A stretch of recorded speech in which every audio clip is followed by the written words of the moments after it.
Hello കർഷകരെ, ഒരു കുഴിയിൽ 2 വാഴ നടുന്നതാണ് ഞാൻ നിങ്ങളെ കാണിച്ചുകൊണ്ടിരിക്കുന്നത്. ഇത് എൻ്റെ ഒരു വാഴത്തോട്ടമാണ്. എൻ്റെ അല്ല, ഞാൻ ഒരാളിൻ്റെ കൂടെ ചോദിച്ചെനിക്ക് തന്നതാണ്. ഇപ്പം 3 വാഴയും ഞാൻ നട്ടിട്ടുണ്ട് ഒറ്റ കുഴിയിൽ. 3 വാഴയും നട്ടിട്ടുണ്ട്.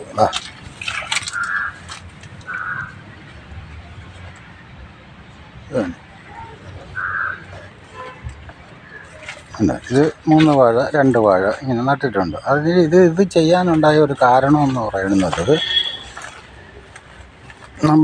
ഇത് ഒരു വാഴക്കന്ന് ഞാൻ നട്ടതാണ്. ഇതിനകത്ത് 4 എണ്ണം വന്നിട്ടുണ്ട്. ഇതിൽ 2-3 എണ്ണം വന്നിട്ടുണ്ട്.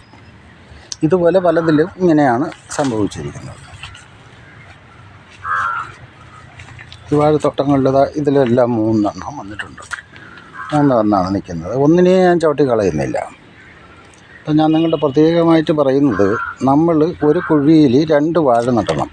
ഇപ്പം നടുമ്പം നമുക്ക് അത് വളപ്രയോഗത്തിനും വെള്ളം ഒഴിക്കാനായാലും ജലം കൊടുക്കുന്നതിനായാലും ഒക്കെ വളരെയധികം എളുപ്പത്തിലുള്ളൊരു സംവിധാനമാണ്.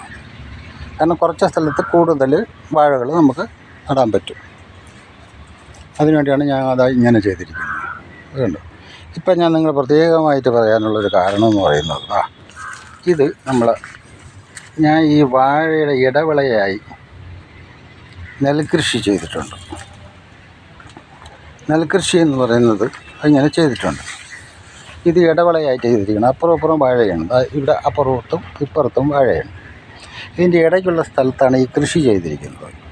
കൃഷി ചെയ്തതിൻ്റെ ഒരു കാരണമെന്ന് പറയുന്നത്, നമുക്ക് ഇടവിളയായി ചെയ്യുമ്പോൾ നമുക്ക് ഒരു 4 മാസത്തിനകത്ത് ഇതിൻ്റെ വിളവെടുക്കാൻ പറ്റും.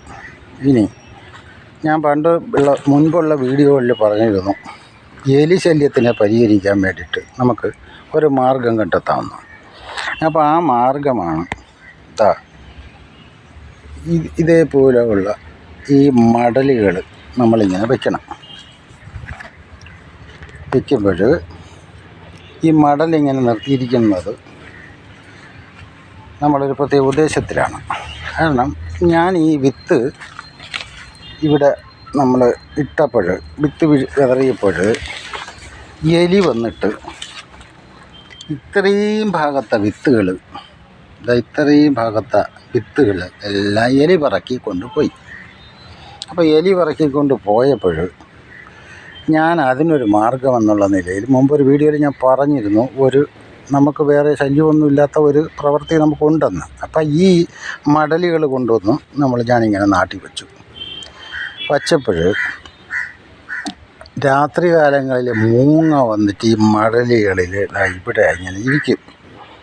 എലി വന്നാൽ അപ്പോഴേ ഉടൻ തന്നെ റാഞ്ചിക്കൊണ്ട് പോയി അത് ആഹാരമാക്കാറുണ്ട്. അപ്പോൾ അതിനുവേണ്ടി ചെയ്തൊരു സംവിധാനമാണ്. വേറെ വിഷങ്ങളോ മരുന്നുകളോ അതിനുള്ള മരുന്നുകളോ യാതൊന്നും എലിക്ക് വേണ്ടി ഞാൻ ചെയ്തിട്ടില്ല. അപ്പോൾ അതിനു വേണ്ടിയാണ് ഞാൻ അങ്ങനെ ഒരു സംവിധാനം ചെയ്യുകയും പിന്നെ ആ എലി വരെ ഇതിനകത്ത് ശല്യം ഉണ്ടാക്കുകയും ചെയ്തിട്ടില്ല. എലി കംപ്ലീറ്റ് എലിയും അത് മൂങ്ങ റാഞ്ചിക്കൊണ്ട് പോയി. ഇത് മുൻകാലങ്ങളിൽ നമ്മൾ വയലുകളിലൊക്കെ നമ്മുടെ പഴയ കർഷകരായ എൻ്റെ അച്ഛനപ്പന്മാർ ചെയ്ത് തന്നിട്ടുള്ള ഒരു സംഭവമാണ്. അപ്പോൾ അത് ഞാൻ ഇങ്ങനെ എൻ്റെ മനസ്സിൽ കിടന്നത് കൊണ്ടാണ് ഞാൻ അങ്ങനെ ചെയ്ത് നിങ്ങളിലേക്കും കൂടെ വരുന്നത്. ഇനി ഇടവിളയായിട്ട് നമുക്കത് പയർ കൃഷി ചെയ്യാം. കിട്ടുന്ന സ്ഥലം നമുക്ക് 2-3 മാസം കൊണ്ട് തന്നെ ഇത് വിളവെടുത്ത് തീർക്കാൻ പറ്റും. ഈ പയർ കൃഷി നമ്മൾ ചെയ്യുമ്പോൾ നമുക്കൊരു കൊച്ചാദായമാണ്. നമ്മൾ എന്തായാലും വെള്ളം തെളിക്കാൻ വന്നല്ലേ ഉള്ളൂ, വെള്ളം ഒഴിക്കാനോ വളവിടാനൊക്കെ വരണം. അപ്പോൾ ഒരല്പം വളവും കൊടുത്ത് കുറച്ച് വെള്ളവും കൊടുക്കുമ്പോഴത്തേക്കും നമുക്ക് ചെറിയൊരു ബോണസ് പോലെ ഇതൊക്കെ നമുക്ക് കിട്ടും. അപ്പോൾ അതിന് വേണ്ടിയാണ് ഇങ്ങനെ ചെയ്തിരിക്കുന്നത്. അപ്പോൾ അതാണ്ട ഇങ്ങനെ ഈ ഇടയ്ക്കെല്ലാം നമ്മളിങ്ങനെ ചെയ്തിട്ടുണ്ട്. ഇതിലിപ്പം പയർ നമ്മൾ കൃഷി ചെയ്തിട്ടുണ്ട്. ഇതിനകത്ത് വെള്ളരിയും കൃഷി ചെയ്തിട്ടുണ്ട്. വെള്ളരിയാണ് ഈ നിൽക്കുന്നതൊക്കെ വെള്ളരിയാണ്.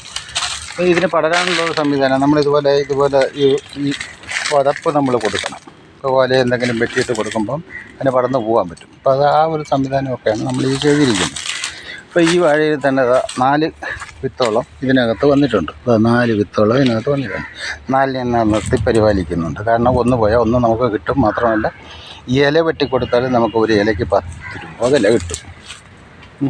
അപ്പോൾ ഈ 4 വാഴയിൽ 4 ഇല വെട്ടുമ്പോൾ 10 രൂപ വെച്ച് 40 രൂപയായി. അപ്പം അങ്ങനെയുള്ള ചെറിയ എൻ്റെ ഒരു എളിയ ബുദ്ധിയിൽ ചെയ്യുന്നതായ കാര്യങ്ങളാണ്. അത് നിങ്ങൾക്ക് കഴിയുമെങ്കിൽ ചെയ്യുക. കുറച്ച് സ്ഥലത്ത് കൂടുതൽ കൃഷി, അതാണ് എൻ്റെ ഉദ്ദേശം. ഇതുപോലെ തന്നെ ഈ വാഴയിൽ ഏകദേശം 5 വിത്തുണ്ട്. 5 വിത്തും ഒരു കപ്പ വാഴ. 2 വാഴ നിർത്തമാണ്. ഇപ്പോൾ അത് 6 വാഴയായി മാറിയിട്ടുണ്ട്.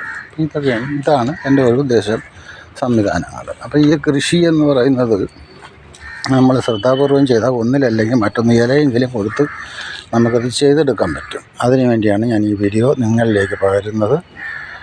അപ്പം ഇതിൻ്റെ ഇടവേളയായിട്ട് നമുക്ക് നെല്ല് കൃഷി ചെയ്ത് കഴിഞ്ഞാൽ 4 മാസത്തിനകത്ത്, അതായത് 90 മുതൽ 110, 120 ദിവസത്തിനകത്ത് തന്നെ നമുക്ക് വിളവെടുക്കാൻ പറ്റും. അതിന് വേണ്ടിയിട്ടാണ് ഈ സംവിധാനം. പോയിട്ട് കൃഷ്ണതുളസിയും നമ്മൾ സംരക്ഷിച്ചിട്ടുണ്ട്. കൃഷ്ണതുളസിയും നമ്മളിവിടെ സംരക്ഷിച്ചിട്ടുണ്ട്. കാവൽക്കാരായിട്ടാണ് നിർത്തിയിരിക്കുന്നത്. മനസ്സിലായില്ലേ? ശരി, ഓക്കെ. സന്തോഷമായിട്ടുണ്ടെങ്കിൽ ലൈക്ക് ചെയ്യുക, കമൻറ്റ് ചെയ്യുക, എന്നോട് സഹകരിക്കുക.